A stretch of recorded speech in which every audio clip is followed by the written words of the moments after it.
नमस्कार दोस्तों, स्वागत है आपका बेखबर न्यूज़ यूट्यूब चैनल पर, जहां आपको मिलती है सबसे पहले और सबसे भरोसेमंद जानकारी सरकारी नौकरियों, सरकारी योजनाओं और देश दुनिया की ताज़ा खबरों की। अगर आप भी चाहते हैं कि आपको हर ज़रूरी अपडेट सही समय पर मिले, तो अभी चैनल को सब्सक्राइब करें, वीडियो को लाइक करें और अपनी राय कमेंट में ज़रूर दें। बेल आइकन दबाना ना भूलें ताकि आप कोई भी महत्वपूर्ण अपडेट मिस ना करें। तो चलिए दोस्तों, आज की जानकारी की ओर बढ़ते हैं और जानते हैं वो बातें जो आपको जाननी जरूरी हैं। तो आज हमारे पास उत्तर प्रदेश पुलिस भर्ती एवं प्रोन्नति बोर्ड का एक बहुत ही महत्वपूर्ण विज्ञापन है। ये सीधी भर्ती 2025 के लिए है और इसमें पुलिस उप निरीक्षक और सहायक उप निरीक्षक के कई पद शामिल हैं। चलिए इस पर गहराई से चर्चा करते हैं। बिल्कुल। ये उन लोगों के लिए एक बहुत बड़ा मौका है जो मतलब पुलिस विभाग में एक अच्छी नौकरी चाहते हैं। इस विज्ञापन में कुल 5,307 पद हैं, जिन्हें 3 मुख्य श्रेणियों में बांटा गया है। ये तो काफी बड़ी संख्या है। तो ये 3 पद कौन-कौन से हैं? देखिए, पहला पद है पुलिस उप निरीक्षक गोपनीय, समूह ग का। गोपनीय। जी, इसके लिए 112 पद हैं। Yes sir. इसका वेतनमान भी बहुत अच्छा है। पे बैंड 9300 से 34,800 और ग्रेड पे 4200, जो लेवल 6 में आता है। लेवल 6 जी, मतलब 35,400 से 1,12,400 वाला। एकदम सही। दूसरा पद है पुलिस सहायक उप निरीक्षक लिपिक, समूह ग का। इसमें सबसे ज्यादा पद हैं, 311। अच्छा, क्लर्क वाले में। जी, और तीसरा पद है पुलिस सहायक उप निरीक्षक लेखा, समूह ग का, जिसके लिए 114 पद हैं। और इन दोनों सहायक उप निरीक्षक पदों का वेतनमान लेवल 5 के तहत आता है, मतलब 29,200 से 92,300। यहाँ ये जानना भी जरूरी होगा कि हर पद के लिए श्रेणीवार मतलब कैटेगरी वाइज सीटें भी बताई गई हैं। जैसे उप निरीक्षक गोपनीय के 112 पदों में से 49 अनारक्षित हैं, 10 ईडब्ल्यूएस के लिए, 28 अन्य पिछड़ा वर्ग, जी बिल्कुल, पूरा ब्रेकअप दिया हुआ है। 23 अनुसूचित जाति और 01 अनुसूचित जनजाति के लिए। ठीक है, तो अब सबसे जरूरी सवाल पर आते हैं। इन पदों के लिए कौन आवेदन कर सकता है? मतलब शैक्षिक योग्यता क्या चाहिए? देखिए, यहाँ पर हर पद के लिए योग्यता थोड़ी अलग-अलग है और इसे बहुत ध्यान से समझना होगा। अगर पुलिस उप निरीक्षक गोपनीय की बात करें, तो सबसे पहले तो किसी भी मान्यता प्राप्त विश्वविद्यालय से ग्रेजुएट होना जरूरी है। ठीक है, ग्रेजुएशन तो बेसिक है। जी, उसके अलावा कम से कम 25 शब्द प्रति मिनट की गति से हिंदी टाइपिंग। 25 हिंदी में? हाँ, और 30 शब्द प्रति मिनट की गति से अंग्रेजी टाइपिंग आनी चाहिए। और इसके साथ साथ 80 शब्द प्रति मिनट की गति से हिंदी आशुलिपि श्रुतिलेख, मतलब स्टेनो। अरे वाह, स्टेनो भी? हाँ, ये बहुत जरूरी है। और एक और चीज, कंप्यूटर में DOE-SEC या NIELIT सोसाइटी से O लेवल का प्रमाण पत्र होना अनिवार्य है। मतलब इस पद के लिए टाइपिंग और स्टेनो दोनों की अच्छी स्पीड चाहिए और ये O लेवल तो काफी जरूरी लग रहा है। अच्छा, और सहायक उप निरीक्षक लिपिक के लिए क्या योग्यता है? सहायक उप निरीक्षक लिपिक के लिए भी स्नातक होना तो अनिवार्य है ही।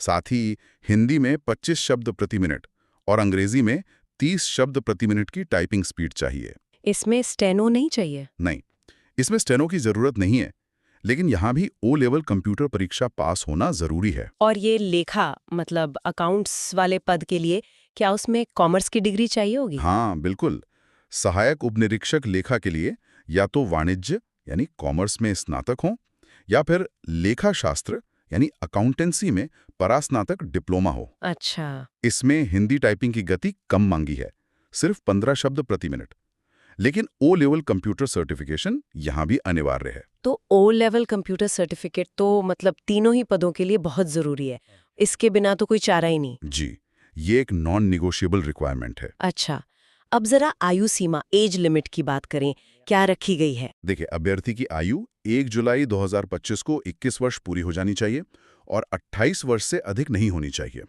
21 से 28? जी, इसका मतलब ये हुआ कि अभ्यर्थी का जन्म 1 जुलाई 1997 से पहले का ना हो और 1 जुलाई 2004 के बाद का भी नहीं होना चाहिए। यहाँ ये भी ध्यान देने वाली बात है कि जो उत्तर प्रदेश के मूल निवासी हैं, जैसे अनुसूचित जाति, जनजाति, अन्य पिछड़ा वर्ग, उनको नियमों के अनुसार आयु सीमा में छूट दी जाएगी। अच्छा, ये छूट सिर्फ यूपी के निवासियों के लिए है? जी, केवल उत्तर प्रदेश के मूल निवासियों के लिए। चलिए अब जरा आवेदन की प्रक्रिया पर बात करते हैं। फॉर्म कब से भरे जाएंगे और फीस कितनी है? आवेदन की प्रक्रिया पूरी तरह से ऑनलाइन है और जो महत्वपूर्ण तिथियां हैं वो इस तरह हैं। ऑनलाइन आवेदन और शुल्क जमा करने की शुरुआत होगी 20 दिसंबर 2025 से 20 दिसंबर 2025। और आवेदन और शुल्क जमा करने की जो अंतिम तिथि है वो है 19 जनवरी 2026। मतलब लगभग 1 महीने का समय है अभ्यर्थियों के पास। जी। और अगर शुल्क समायोजन या आवेदन में कुछ संशोधन करना है तो उसकी अंतिम तिथि 22 जनवरी 2026 है। ठीक है। और आवेदन शुल्क कितना देना होगा? देखिए, इस भर्ती प्रक्रिया के लिए आवेदन शुल्क सभी के लिए एक जैसा नहीं है। जो सामान्य ईडब्ल्यूएस और अन्य पिछड़ा वर्ग के अभ्यर्थी हैं उनके लिए ये 500 रुपए है। 500 रुपए। जी। और वहीं अनुसूचित जाति और अनुसूचित जनजाति के अभ्यर्थियों के लिए ये 400 रुपए निर्धारित किया गया है। एक और जरूरी बात जो दस्तावेज में लिखी है वो है OTR यानी वन टाइम रजिस्ट्रेशन। ये क्या है? हाँ, ये बहुत जरूरी है। आवेदन करने से पहले अभ्यर्थी को बोर्ड की वेबसाइट upbpb.gov.in पर जाकर OTR करना अनिवार्य है। मतलब पहले OTR फिर एप्लीकेशन फॉर्म। जी। इसके बाद ही वे आवेदन पत्र भर सकते हैं। और एक अच्छी बात यह है कि डिजी लॉकर के माध्यम से भी शैक्षिक और अन्य प्रमाण पत्र अपलोड करने का विकल्प है जो प्रक्रिया को थोड़ा आसान बनाता है। चलिए, यहाँ से मामला और भी दिलचस्प हो जाता है। चयन की प्रक्रिया क्या होगी? सिर्फ एक परीक्षा या और भी कुछ? नहीं, चयन प्रक्रिया कई चरणों में होगी। सबसे पहला और सबसे महत्वपूर्ण चरण है 400 अंकों की ऑफलाइन लिखित परीक्षा। 400 अंकों की ऑफलाइन? जी। ये परीक्षा 2.5 घंटे मतलब 150 मिनट की होगी और इसमें कुल 200 प्रश्न होंगे। 200 प्रश्न, 150 मिनट। हाँ, इसमें 4 विषय होंगे, हर विषय 100 अंक का। पहला सामान्य हिंदी और कंप्यूटर ज्ञान, 100 अंक। दूसरा सामान्य जानकारी और सामायिक विषय मतलब जनरल नॉलेज और करंट अफेयर्स, ये भी 100 अंक। तीसरा संख्यात्मक एवं मानसिक योग्यता परीक्षा यानी मैथ्स और मेंटल एबिलिटी, और चौथा मानसिक अभिरुचि परीक्षा, बुद्धिलब्धि परीक्षा और तार्किक परीक्षा मतलब पूरी तरह से रीजनिंग। मतलब चारों सेक्शन बराबर वेटेज के हैं? जी बिल्कुल। और इसमें एक बहुत बड़ी शर्त भी है। शर्त? वो क्या है?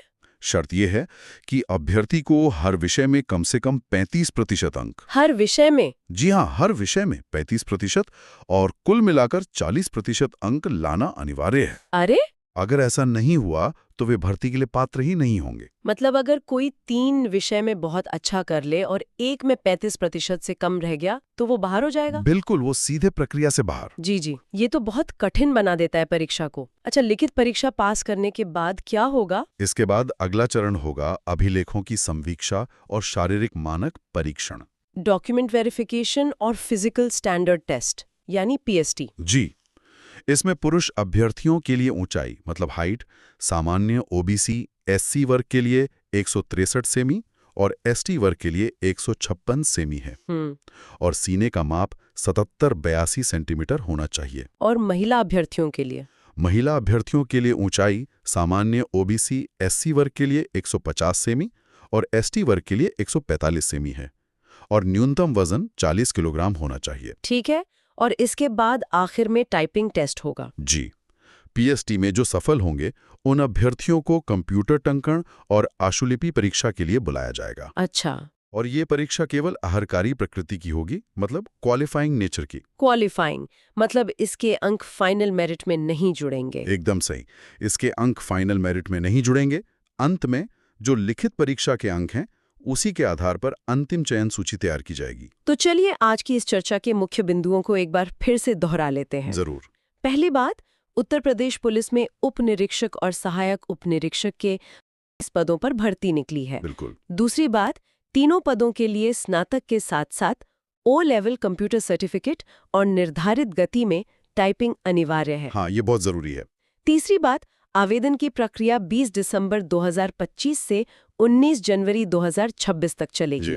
और सबसे महत्वपूर्ण, चयन प्रक्रिया में 400 अंकों की लिखित परीक्षा, शारीरिक मानक परीक्षण और फिर एक क्वालिफाइंग टाइपिंग या स्टेनो टेस्ट शामिल है। एक और महत्वपूर्ण बात जो अभ्यर्थियों को ध्यान में रखनी चाहिए वो है प्रमाण पत्रों की तैयारी। अच्छा, ये तो बहुत जरूरी पॉइंट है। जी। खासकर EWS जाति प्रमाण पत्र और निवास प्रमाण पत्र, ये सब निर्धारित प्रारूप में और सही तारीख के बने होने चाहिए। आवेदन पत्र में दी गई हर जानकारी को अंतिम रूप से सबमिट करने से पहले कई बार जांच लें, क्योंकि बाद में संशोधन का मौका बहुत सीमित होता है। बिल्कुल सही कहा आपने। एक छोटी सी गलती पूरी मेहनत पर पानी फेर सकती है। तो इस पूरी प्रक्रिया पर सोचने के लिए एक अंतिम विचार ये हो सकता है कि पुलिस विभाग में अब केवल शारीरिक दक्षता ही नहीं, बल्कि तकनीकी कौशल जैसे कि टाइपिंग, स्टेनोग्राफी और कंप्यूटर ज्ञान की मांग कितनी बढ़ गई है। सही बात है। ये दिखाता है कि भविष्य में पुलिसिंग का स्वरूप कितना बदल रहा है। तो दोस्तों, ये थी हमारी आज की महत्वपूर्ण वीडियो। अगर आपको ये वीडियो अच्छी लगी तो लाइक करें और अपने विचार कमेंट बॉक्स में ज़रूर दें। और आने वाली सभी नई नौकरियों की पूरी जानकारी के लिए बेखबर न्यूज़ चैनल को सब्सक्राइब करना ना भूलें।